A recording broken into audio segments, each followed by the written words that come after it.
From the August 1959 issue of the AA Grapevine. Sam, what's the word?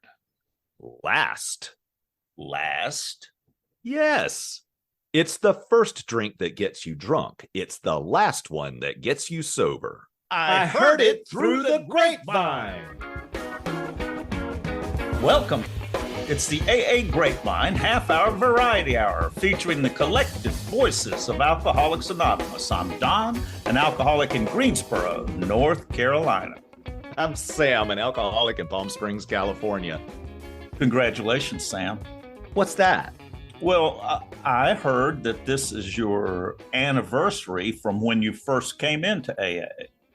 Okay, so real quick, thank you very much. You deserve congratulations. So I did reset my sobriety date in 2012 because I used poppers and diet pills in a way that's not sober for me. But in June of 2003 is when I took my last drink. It's still a special date to me because alcohol is what kicked my butt. Yeah. This year, I marked 20 years without having a drink. And again, not my sobriety anniversary, not when I pick up a chip, but it is absolutely special to me. And I got to share, a dear friend calls this my was-aversary. Was-aversary. I like that. Yeah. Sam, do you remember Wake Q in North Carolina who wrote in with an interesting observation? Yeah, he noticed that the first step starts with powerlessness and the traditions end with anonymity. Step one, we admitted we were powerless over alcohol, that our lives have become unmanageable. And tradition 12, anonymity, is the spiritual foundation of all our traditions, ever reminding us to place principles before personalities. So this idea of surrendering my ego must be very important. I think so. Because also in the concepts, the surrender of the ego is in concept 12. For those who haven't read them, the concepts are about how our society is organized. Yeah. There's a line in 12 that says, quote, that none of the conference members shall ever be placed in a position of unqualified authority over any of the others. So I think that ties in too with this whole idea of surrendering the ego, that I can't live in the world pushing my personality on people. And when I first came in, the whole, although I do push my personality on you a little, I couldn't. I saw your face when I said that. But when I first came in, frankly, the idea of powerlessness made no sense whatsoever to me. It sounded like complete defeat. How am I going to live in the world completely powerless? And then to discover that actually gave me the ability to sort out the things where I can be effective and the places where I can't be effective. Instead of fighting, spinning my wheels in the parking lot on things that I don't have any control over, I surrender those things to my higher power. And then the places I can be effective, then I'm effective. And that ties in with anonymity being the spiritual foundation of, I've just got to surrender my ego as much as I would like it. You or I, Sam, cannot become the leaders of AA. Speak for yourself, Don. I know you're working on it. Use I statements, Don. That's how we share in meetings. And then in concept 12, at the level of service, I've heard a DCM and a delegate talk about not having an opinion, approaching going to meetings to hear what people are saying and not bringing my opinion and putting it forward. That's like, to me, an impossible level of surrender, you know? So, serving as a delegate to the General Service Conference, it is so incredibly humbling to think about carrying the collective group conscience of all of the meetings in my area. We have a pre-conference assembly. We get to hear from all of these GSRs, and they've taken the agenda items to their groups and they've talked about stuff. And we just get to hear, what their groups talked about and how they felt. And by the end of the weekend, that group conscience is very clear. To get to be one of just a few people in the 73-year history of the General Service Conference who've had the opportunity to be a delegate, it is It is just amazing to remember how and why, I got to be there. How does it tie in with the spiritual aspect of surrendering and powerlessness? I think some of the spiritual nature of it, humility and anonymity, is that we do this for 2 years. We go to our first conference, we go to our last conference.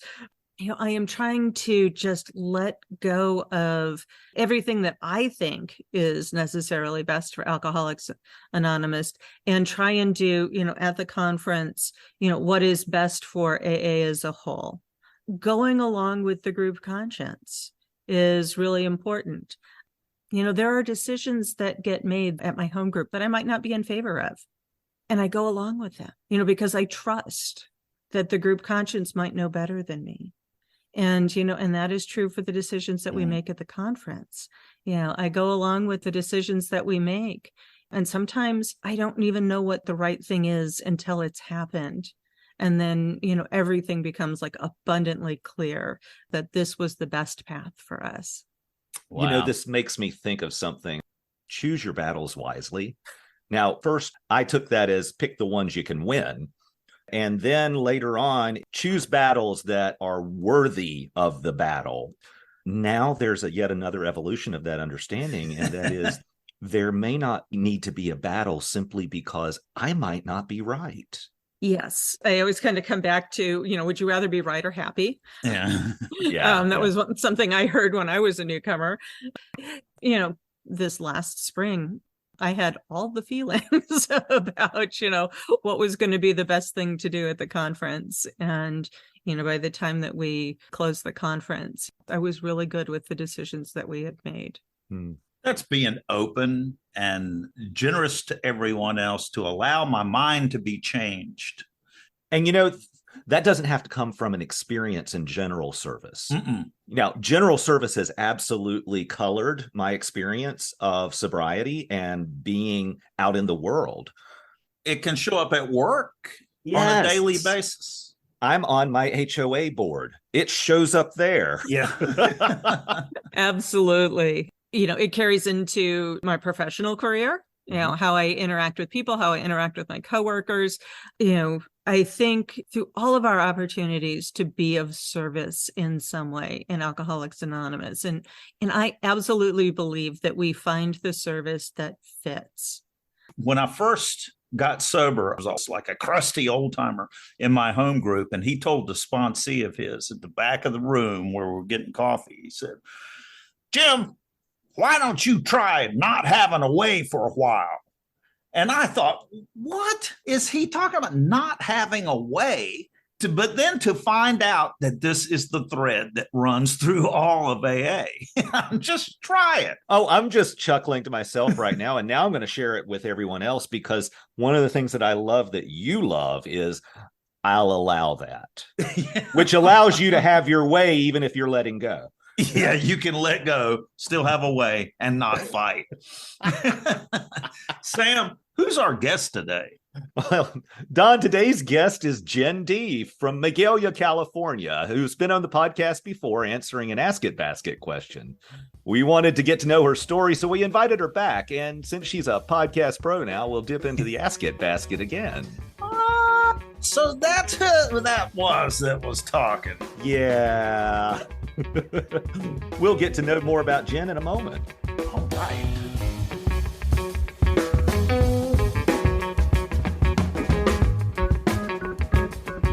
Sam, isn't it great the way AA just gives us this podcast for free? It doesn't work quite that way, Don. What?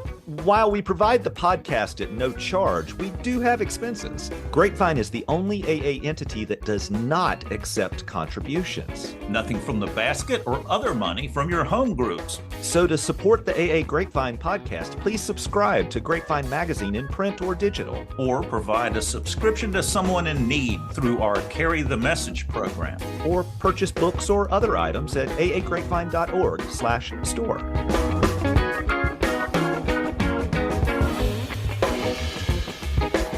Hi, everybody. My name is Jenn, and I am an alcoholic, and I am incredibly grateful to be here with you guys today. This is an absolute privilege to get to be of service to Alcoholics Anonymous. Well, it's a thrill for us. Absolutely. So, Jen, when did you get sober? My sobriety date is July 18th, 1995. And what was going on in 1995 inside of you that caused you to show up at AA? In 1994, my second marriage was falling apart. I remember my 25th birthday thinking that my life could look like this for another 50 or 60 years. And I was really okay with not making it to 30, but I had no idea how I was going to, live for, that many years. It was just absolutely miserable. My second husband had finally said, I am done watching you kill yourself. You got to go. We split up. I moved out, over the next few months without any adult supervision. Yeah. I just made some really, really terrible decisions.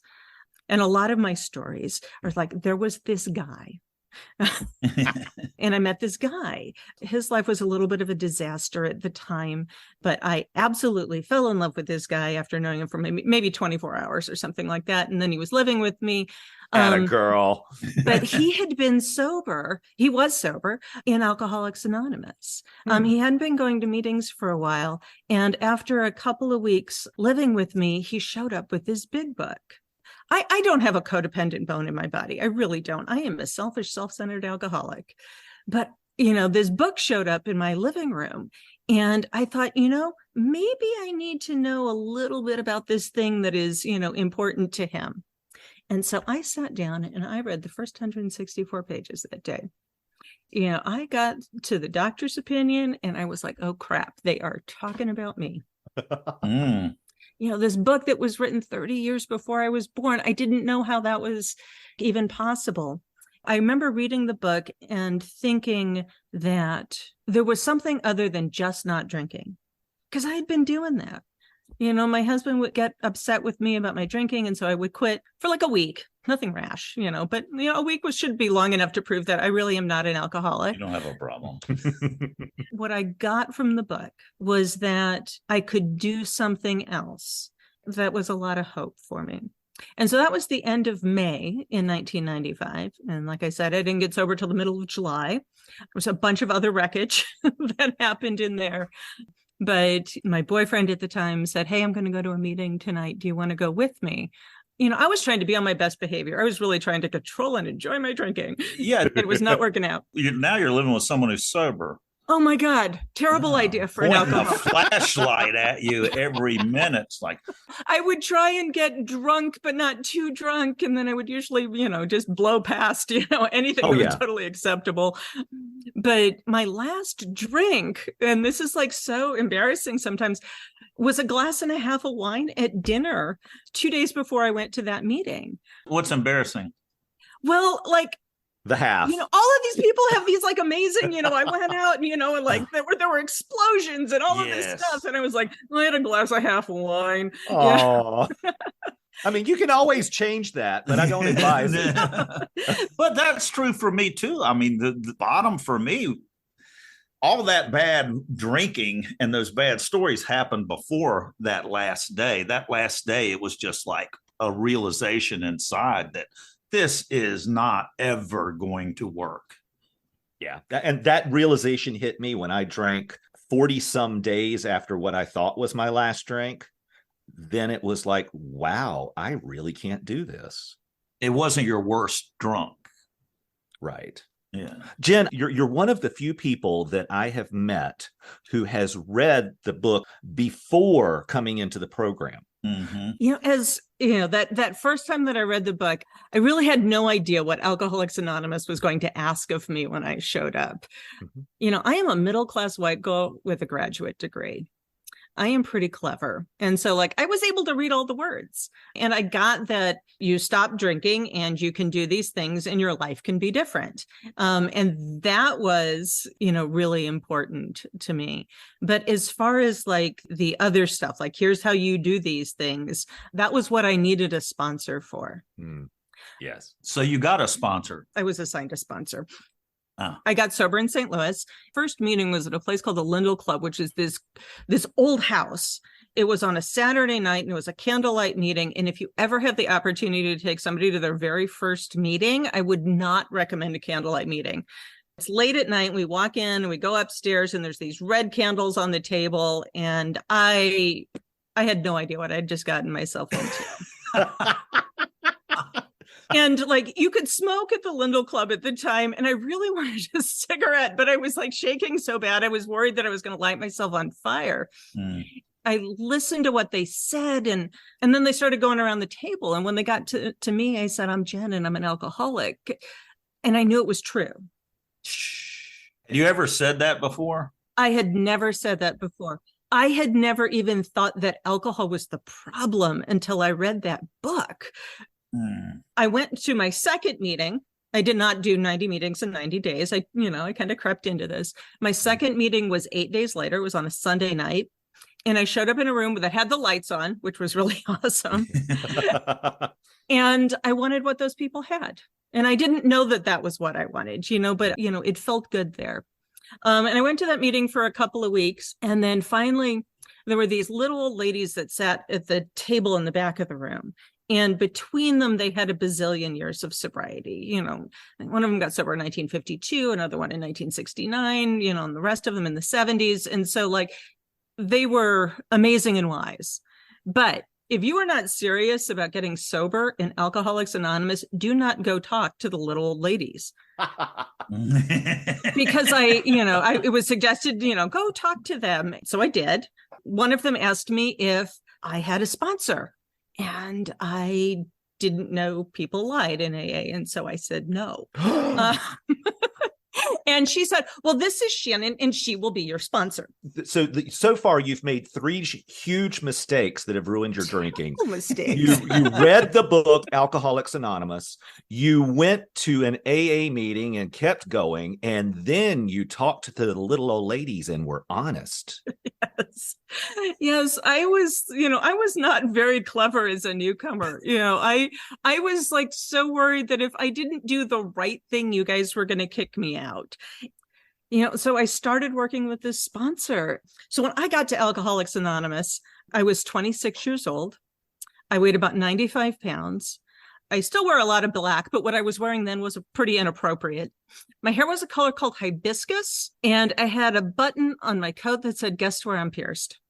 I was just this kind of a train wreck. Yes. Shannon, had a couple of years sober, and she wore flowery sundresses, and she was very cute and very sweet. And she was like, oh my God, I'm so excited to be your sponsor. And she gave me this great big hug. And I was like, okay, you can let go now. Yeah. Oh. And then she told me to call her every day. And she was so serious when she said that, I think if she had said anything else in that moment, I wouldn't have thought that, it was that important. And so I started calling her every day and we started working the steps. These are the things that really, all the mistakes that you made that you keep putting as mistakes, calling your sponsor every day, are the things that really work. So I'm really glad you jumped on. Was there anything that AA asked you to do that was a giant obstacle to you? I do not believe in God. I am an atheist. And all of these years dealt, I have absolute faith that the program of Alcoholics Anonymous has restored me to sanity. Mm-hmm. And, and it's that insanity that makes me think I can take a drink and this will be okay. This time it will be different. I showed up here and I didn't know how I was going to make that work. I remember going to meetings and trying to play along, and that didn't feel genuine. Mm-hmm. And what I heard in meetings was that you find something that works for you. I remember that I was talking with a really amazing spiritual man. He was a devout Catholic, went to mass every day. And I remember talking to him about, I don't know how this is going to work for me. And he's like, if you keep your head up at the end of the meeting and look around the room while we're saying the Lord's Prayer, all of those people got sober because of Alcoholics Anonymous. And if that isn't a power greater than you, I don't know what is. And I was like, I can do that. That was this empirical evidence that the program of Alcoholics Anonymous could work, and it wasn't something that was me, but it was this thing that was bigger. And so from there, I was able to just work the steps. and not worry about, what higher power looked like or anything. I was able to get rid of the wreckage and start to make my amends and start to be of service. Well, how did you negotiate 6 and 7 were entirely ready to have God remove these defects of character and humbly asked him to remove them? For me, step 6 and 7 are these like very physical responses. So I remember doing my inventory with my sponsor, and there were things that became abundantly clear that, I could no longer do. At the time that I did my 5th step, I was living with someone who was pretty abusive. He was sober. Boyfriend number 1 was gone by this time. This is a different guy, and there were a couple of other ones in between there. I would show up at meetings every week with a different guy. It was terrible. I was living with this guy who was very controlling and abusive. And my problem is I like to fight too. I got in my first bar fight when I was 17. And so we're living together and we're fighting, and I'm trying to do the steps. I just remember like my first real physical experience with step 6 and 7. One day I was driving home, and about 3 blocks from my house, I had this blinding flash of the obvious. I had been trying to figure out what acceptance meant for this relationship. That last line of the Serenity Prayer popped into my head, and the courage to change the things I can't. And that was the thing that I had to do. I knew that this was the old behavior, and I knew this was something that I couldn't continue to do. And I had to trust if I did the next right thing, I would be okay. And so it's this feeling of, oh, this is the wrong thing to do. My shoulders go up and the pit of my stomach, is unsettled.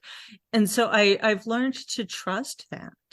And that for me is, how to negotiate step 6 and 7 without that very traditional concept of a higher power. Jenn, I too am atheist. One of the things that has proved so important is that no one in Alcoholics Anonymous tells me what I have to believe, what it looks like, that I have to believe it. The best thing that I got was that I'm not God. There are lots of other things in this world that are more powerful than I am. If I say the word God, it doesn't mean what it means to everyone else. It's a placeholder. And I don't have to define these things to people. And I found now that I don't have to define these things to myself. It's freedom to be able to come and be a part of a fellowship and be an atheist and not be made wrong. What type of experience do you have with that? For a while, I just kind of like played along. I mean, I knew I was an atheist and I knew I didn't believe in God, but, I didn't talk about it in a city like St. Louis, which is very culturally Catholic. And I did not grow up Catholic, but there was like this undercurrent. And I think everywhere, every community has its own, little twist on, how they do AA. Mm-hmm. When I was about 15 years sober, we were working, and when I say we, I mean the conference, was working on the pamphlet, Many Paths to Spirituality. And I remember being at a pre-conference assembly working, while that pamphlet was in the works, and hearing people saying, you can't be sober in Alcoholics Anonymous. It says in the book that you have to believe in God and this, that, and the other. And I heard this very, very narrow definition of what higher power could be. I had never really felt attacked as an atheist in Alcoholics Anonymous until that point. What happened for me in that was I started thinking about all of the things that get said in meetings that could make people who do have some kind of traditional faith feel very uncomfortable. People talking about, the church that they grew up in a really dismissive way. There is a guy that I know who talk about dead guy on a stick, which is probably one of the most offensive things I have heard in Alcoholics Anonymous. Mm-hmm. It became really important to me after that if I am going to expect Alcoholics Anonymous accepts me as an atheist, that they can accept anybody. And I have known some people of really amazing faith. I have known, rabbis and priests, people of all of these different faiths who get to do Alcoholics Anonymous. And so I don't have as much tolerance for those kinds of statements, in meetings anymore. In the most loving way that I can, I try to carry that message that we all get to be here. Yes. There's no room for us to be bashing anyone. No. There are many paths to spirituality. Absolutely. That pamphlet, Many Paths to Spirituality, can be found at aa.org. Jenn, I really have loved this conversation, but it's time for the Ask It Basket. What's that? That's the name Bill W. gave the basket that was passed around for questions. We want your questions for our guests. General recovery questions, newcomer questions, AA history. Got a question for the Ask It Basket? Go to aagrapevine.org and click on podcast. And now let's dip into the basket. We received a question from Cindy in Florida. Hi, guys. I love your podcast. My mother recently started recovery in AA and is just under 90 days sober. How can I, as her adult child, support her in her recovery? Keep up the great work. Thanks, Cindy. Take it, Sam. Well, so you may find that going to a meeting of the family groups of Al-Anon or an ACOA, an Adult Children of Alcoholics meeting, would be useful to you, or even just looking at their website can be a great start. And having a little bit of Al-Anon under my belt helps me know what's my stuff and what's their stuff. If you are a member of Alcoholics Anonymous, one of the best things I would recommend is don't go to every meeting with her. Let her have some meetings that are hers. That's right. I know as an alcoholic, any sort of push or effort of encouragement almost was like, I don't want anybody telling me.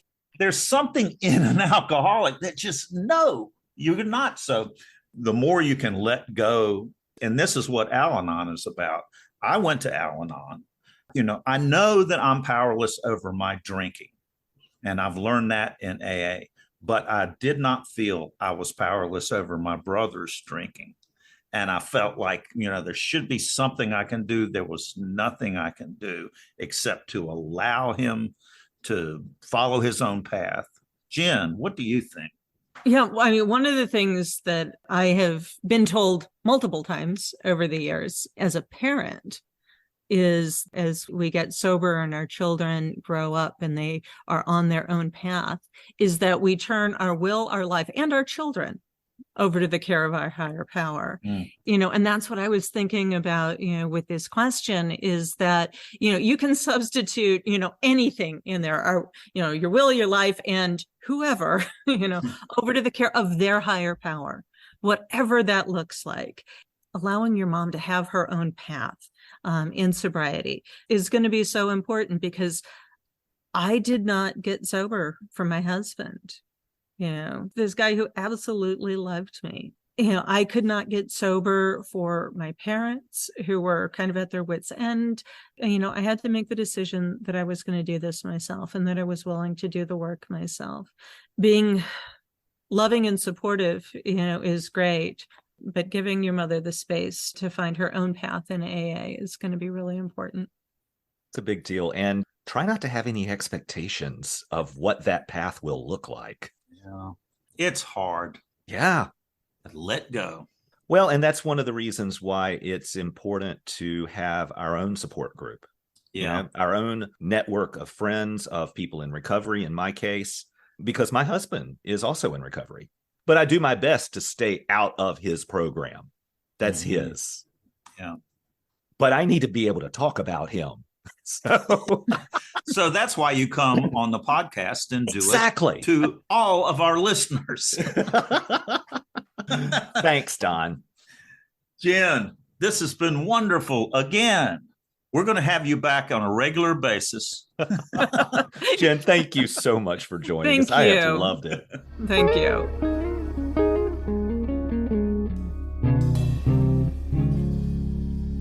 Stay tuned after this episode for a continued conversation with Jenn about prayer in the meetings. Sam, can you get that? Yeah, hang on, I'll get it. Hello? Hey guys, this is Brian from Mebane, North Carolina again with another really old joke from the Ham-on-Wry days. I'm not an alcoholic. I'm merely a social Sterno. drinker.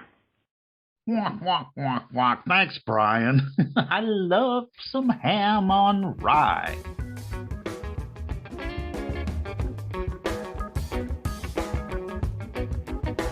Hi, folks. We need your stories on the individual traditions. Pick one and write about your or your group's experience with it. How has a tradition played a part in your life? How has your understanding of a tradition changed? What is a personal experience where a tradition played a part? Visit aagrapevine.org for guidelines and to submit.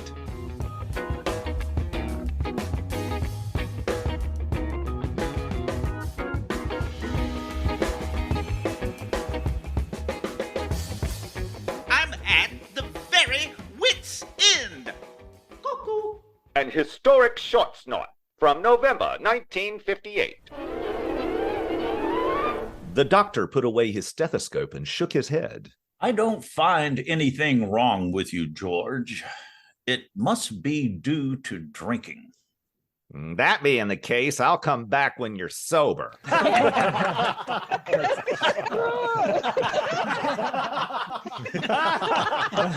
It's really not that funny.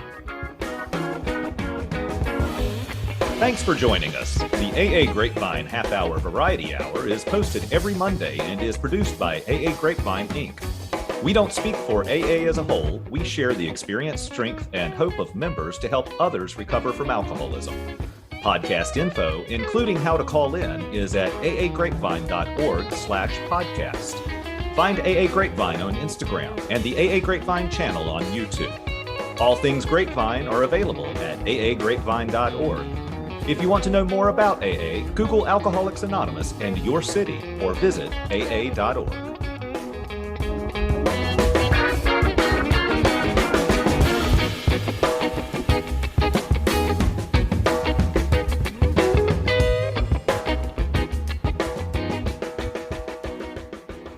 I got a question, Jen. We had a letter recently where someone said that it was thoughtless for groups to be using the Lord's Prayer at the end of the meeting.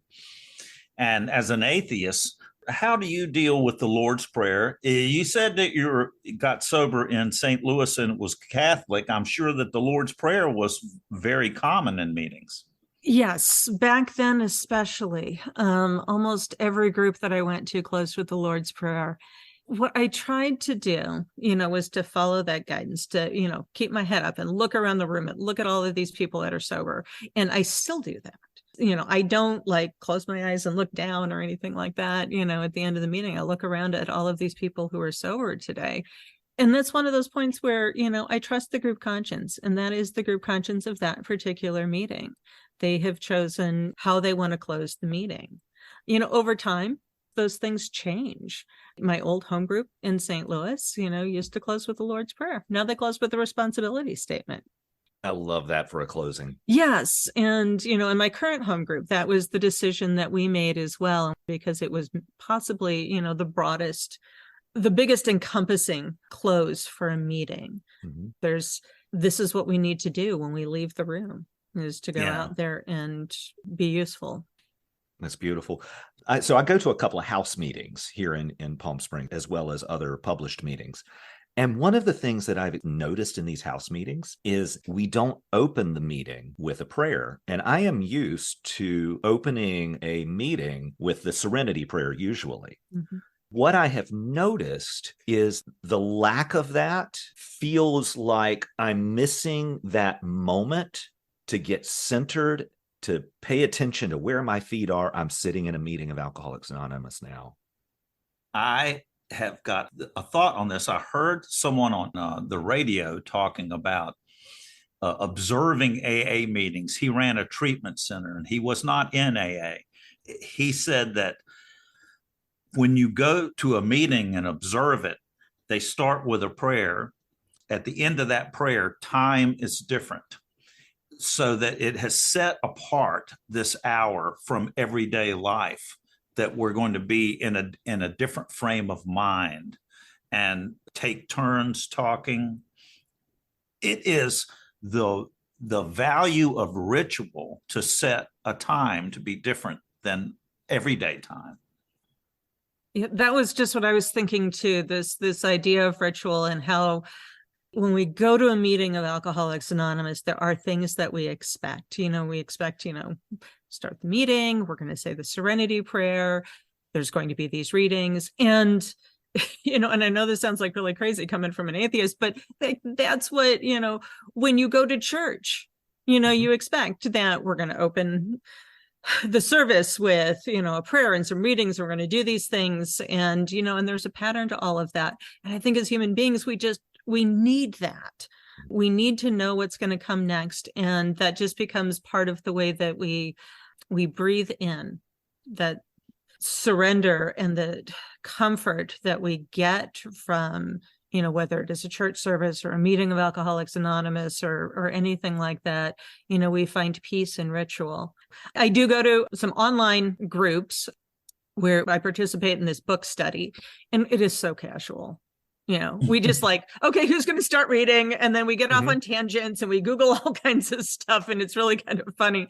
And I don't feel like that group, even though we are reading AA literature, I don't feel like that is an AA meeting in the same way that when I sit down in my home group, even when my home group was online, it doesn't feel like a meeting in the same way. I get that. Different time.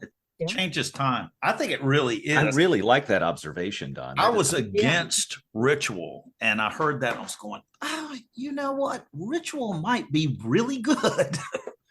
As long as it doesn't involve candles everywhere and animal masks and lighting the red candles. Yeah, those red candles at my first meeting were just really kind of crazy. But I think, as alcoholics, our lives were so chaotic. We really do find peace in the ritual of knowing what's going to happen over the course of that hour. I talked to a minister at the Unitarian Universalist Church.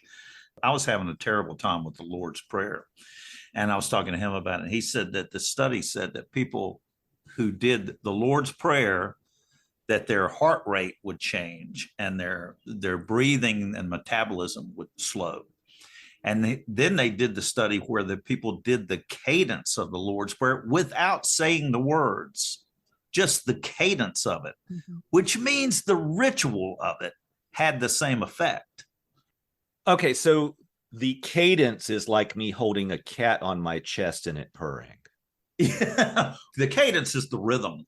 If it was purring in the cadence of the Lord's Prayer, yes. Well, yeah, I've got a talented cat.